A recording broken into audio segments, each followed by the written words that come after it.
gray light does not break, it simply settles, a thin veil of moisture over everything. You stir slowly, aware of the deep, pervasive dampness that has seeped into the packed earth beneath your matting, and even into the simple wool woven around your ankles. Your muscles are stiff, holding themselves in the perfect, measured repose they have known all night. The air inside this small dwelling is cool, smelling faintly of wet reeds and stored grain, a scent that speaks always of the Nile's proximity and the cyclical work it demands. You do not rise with a sudden jerk. Movement comes incrementally. First, you lift an elbow, feeling the pull across the bicep that has settled into its slumbering resistance. You stretch your fingers out, watching them unfurl in the dim, filtered light. There is no urgency to the stretch, only the slow acknowledgement of muscle and bone existing again after hours of stillness. Each joint pops with a soft sigh, a sound quickly muffled by the thick bedding materials surrounding you. The silence outside is remarkable. It is not an empty silence, but one rich with muted sounds. The distant, low wash of water against stone walls, the occasional creak of an oiled cart wheel on a main thoroughfare many houses away, perhaps the muffled call of a vendor already beginning his circuit before dawn. These sounds do not penetrate your peace so much as they define its boundaries, reminding you that this quiet time is borrowed.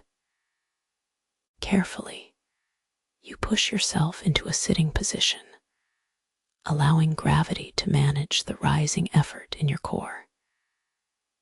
Your breath slows naturally, deepening from sleep rhythm into something measured and economical, preparing the body for the work ahead. You notice the pattern of condensation forming on the clay pot near your sleeping corner.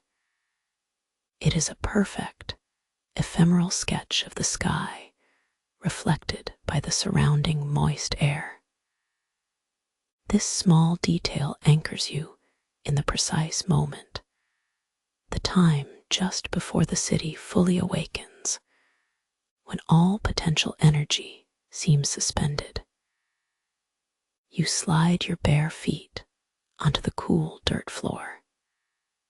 The temperature is surprisingly low, carrying that metallic chill unique to riverside mornings. You pause for a measured breath, feeling the wetness on your soles and allowing it to ground you. This physical contact with the damp earth becomes an initial ritual of awakening, grounding the mind in the simple, immediate reality. A small basin waits near the hearth, a communal arrangement meant for washing before one begins the disciplined day. You retrieve a rough cloth and approach the water. The cool shock against your hands is startlingly effective, rousing the deeper sluggishness of sleep from your limbs. As you wash your face and neck, the faint scent of river mud mixes with the clean smell of wet linen, creating the specific aromatic signature of an Alexandrian dawn. After washing, there remains a period of quiet dressing. The cloth garments you wear are simple cottons, dyed in muted tones, earth browns, faded blues, and off-whites, colors chosen not for vanity, but for durability and ease of cleaning. You fold the cloth neatly, acknowledging its utility. This clothing is less about adornment and more about a functional skin, mediating between your body and the humid world outside. Moving to the edge of your dwelling, you observe the structure itself. The walls are built from sun-baked brick mixed with reeds, giving them a semi-organic texture.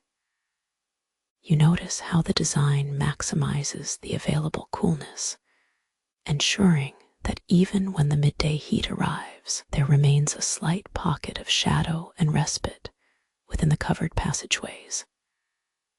The household rhythms dictate a quiet efficiency here. There is no rush for anything. Every action takes its allotted, calm time. Perhaps you help gather some kindling or collect discarded reeds from the courtyard, minor acts that sustain the collective life of your neighborhood.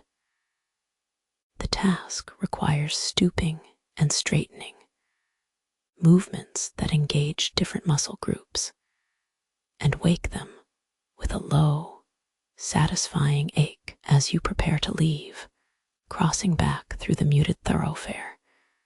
The sensory landscape begins its subtle shift. The faint scent of wood smoke, burning early in some kitchen brazier, mixes with the overriding smell of damp vegetative matter, reeds, rushes, and the dark, mineral-rich odor of the Nile itself. This mixture is the unmistakable perfume of a laboring city.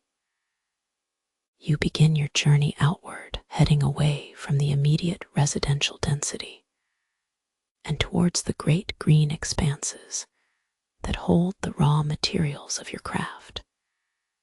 Your steps are measured, matching the slow, steady pace of early commuters, river merchants guiding their heavy goods on shallow rafts, porters carrying baskets overflowing with harvest material.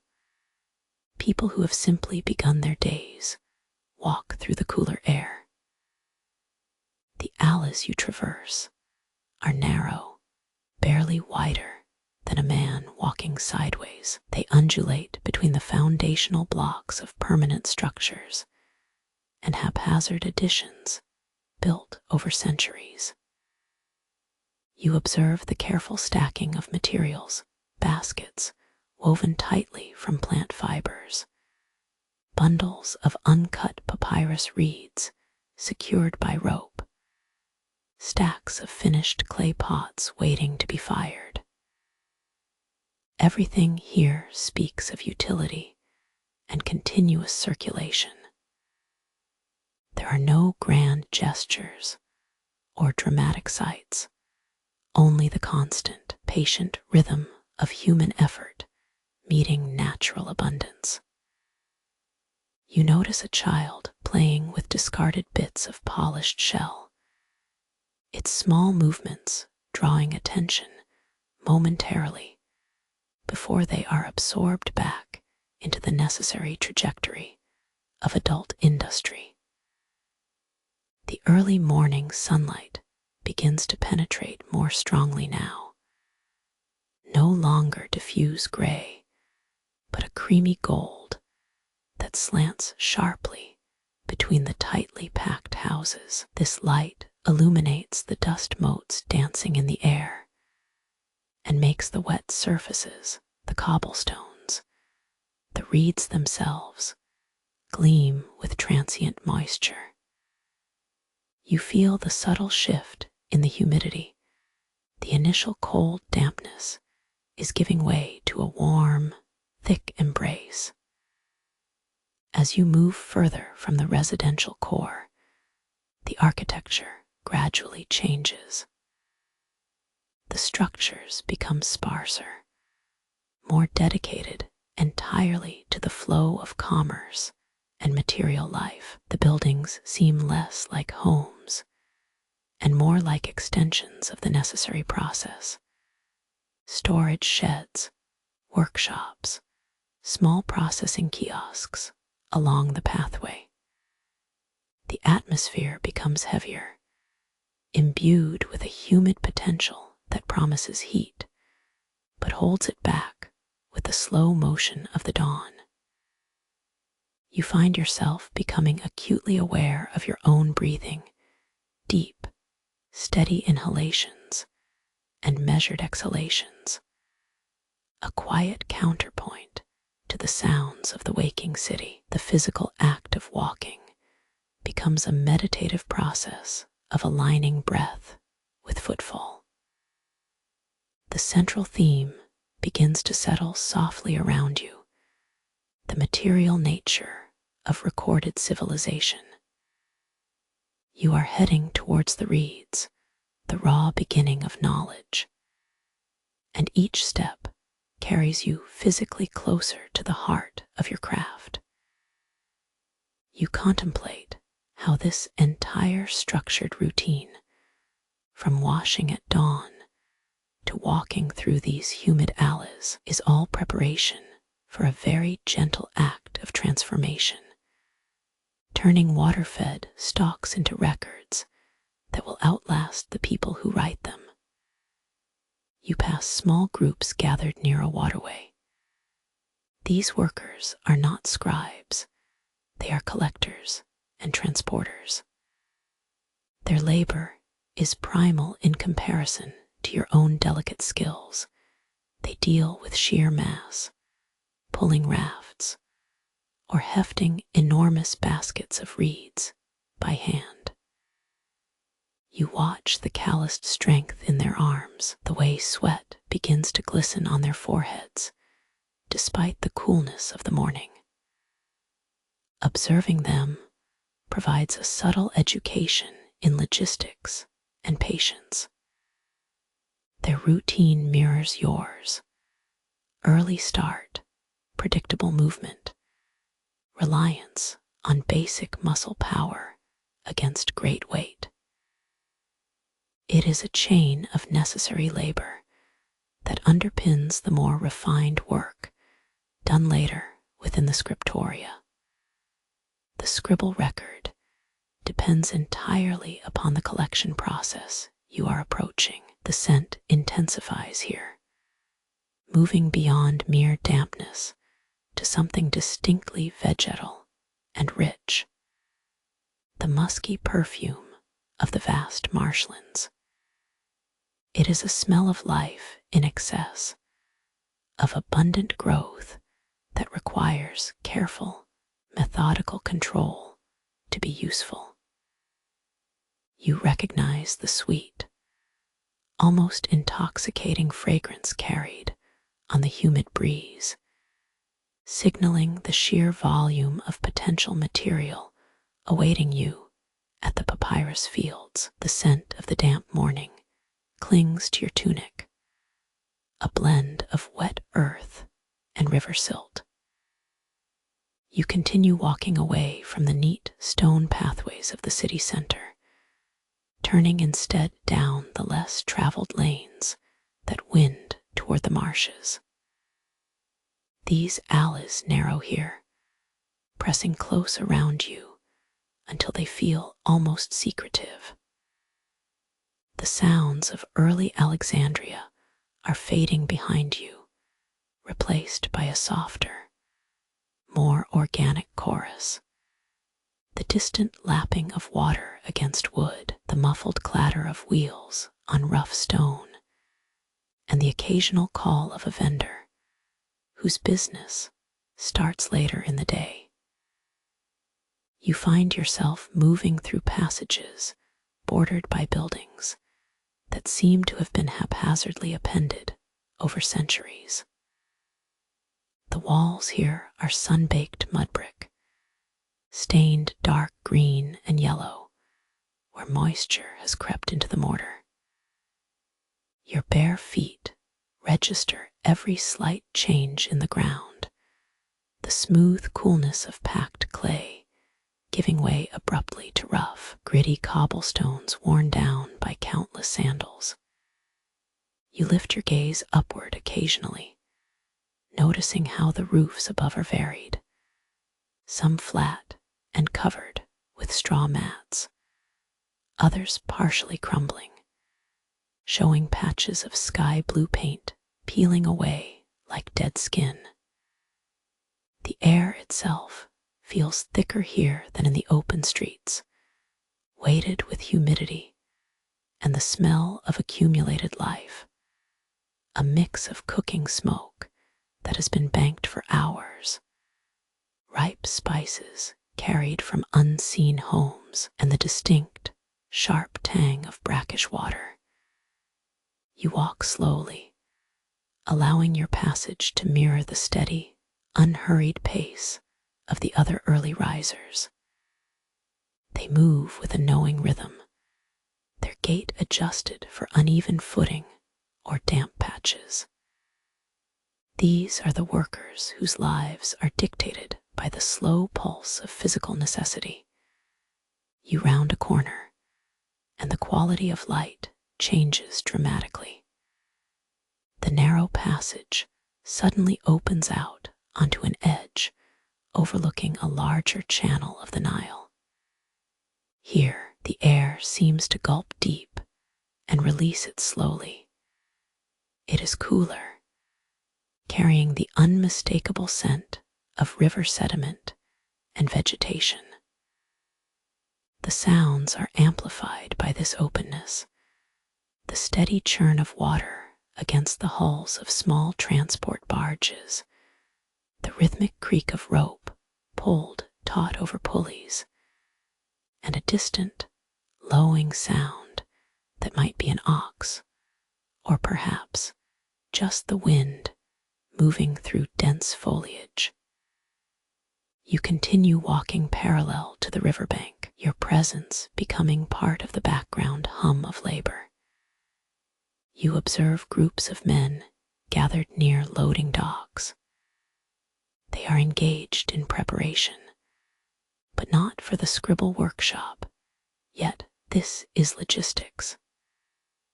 Some men heft baskets woven from reeds themselves, their backs curving slightly under the weight. Others lean against simple wooden structures, checking ropes and harnesses with a methodical air. Their movements possess a quiet strength. It is the controlled endurance of people whose labor sustains the mechanisms of empire. You pass a cart laden high with bundles that look vaguely green, secured by rough lengths of rope. As the cart passes slowly before you, you catch a clearer whiff of the vegetation, not just water and earth, but the specific, sweet, almost medicinal aroma of papyrus, reeds themselves. It is a scent intrinsically tied to this place, the breath of the material that will become your parchment. The walk continues, taking you deeper into an area where the land meets wild marsh. The human activity becomes interspersed with natural growth, a temporary negotiation between meticulous labor and relentless nature. Here, the air grows noticeably heavier, saturated not just with moisture, but with chlorophyll. You begin to observe the papyrus reeds themselves in their native environment. They stand shoulder to shoulder, green stalks rising thickly from the muddy ground, forming an impenetrable curtain of growth. Their stems vary in thickness and hue, some vibrant lime green, others already hinting at a slight yellowing that speaks of natural maturity. You slow your pace instinctively as you approach this dense patch. The organized chaos of the human activity gives way to the sheer, overwhelming volume of plant life. It is here that you truly encounter the raw source material. You step gingerly around a low, muddy bank, navigating through smaller gaps in the thick curtain of stalks. The sound changes again. The muffled sounds of human labor fade slightly, replaced by a duller, constant whisper, the rustling of leaves against adjacent reeds whenever a light breeze passes through. The earth beneath your feet is softer here, giving way with a slight squelch when you step directly upon it. You notice how the exposed mud is dark and rich, coated lightly in fine silt that catches the filtered morning light. Scattered among the roots and lower stalks are small clusters of insects, beetles, or perhaps tiny beetles moving methodically through the damp leaf litter, completely absorbed in their necessary routine. You find a relatively stable patch of ground near the edge where human workers have already begun clearing paths. These men move with an almost respectful caution among the reeds, knowing exactly which parts to cut and how to pull them without damaging adjacent growth or wasting energy struggling against nature. Their efficiency is part knowledge, part accumulated physical wisdom. You observe one worker methodically cutting a bundle of reeds. The action is not dramatic. It is simply continuous. He selects stalks that are uniform in size, careful to strip away the outer wrapping of leaf matter so as to expose the clean, usable core. The dry snap of the cut reed is sharp and immediate against the ambient sounds. You watch this repetitive motion for a long moment, allowing your focus to settle on the rhythm, the selecting, the bending, the cutting, the stacking. It feels deeply primal, a human interaction with plant life that has sustained civilization for millennia. This preparation is not merely gathering wood.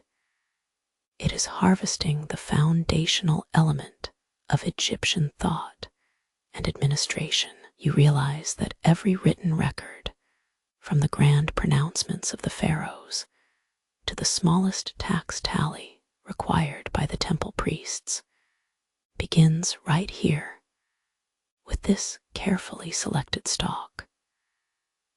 The reeds are heavy things when collected, a whole bundle weighing significantly more than you anticipate, and their sheer volume speaks to the immensity of records kept within these ancient kingdoms.